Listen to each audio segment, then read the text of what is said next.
बिस्मिल्लाहिर्रहमानिर्रहीम। अस्सलाम वालेकुम वरहमतुल्लाहि वबरकातुहू। मैं हूँ आपका दोस्त, आपका भाई मोहम्मद इश्तियाक, एक नई वीडियो के साथ।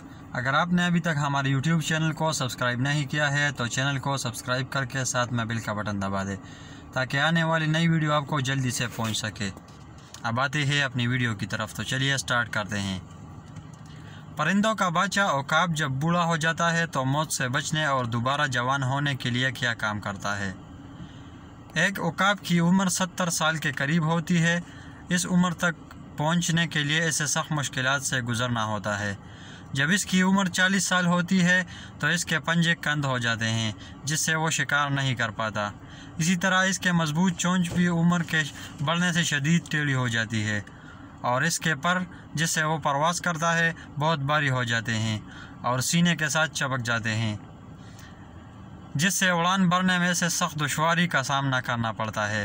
इन सब मुश्किलात के होते हुए इनके सामने दो रास्ते होते हैं, या तो वो मौत को तस्लीम कर ले या फिर 150 दिन के सख्त तरीन मशक्क़त के लिए तैयार हो जाएं। चुनांचे वो पहाड़ों में जाता है और सबसे पहले अपनी चोंच को पत्थरों पर मारता है यहाँ तक कि वो टूट जाती है। कुछ दिन बाद जब नई चोंच निकलती है तो वो इससे अपने सारे नाखून जुड़ से काट कर फेंकता है।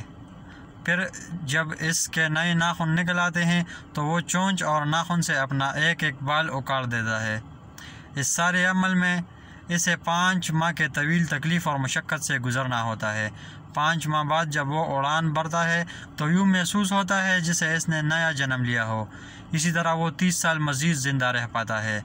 औकाब की ज़िंदगी और इन सारी बातों से हमें ये सबक मिलता है, बाज़ दफ़ा हमारे लिए अपनी ज़िंदगी को बदलना बहुत ज़रूरी होता है ताकि हम इससे बेहतर ज़िंदगी गुजार सकें, अगरचा इस ज़िंदगी को बदलने के लिए हमें सख्त जदोजहद क्यों ना करना पड़े।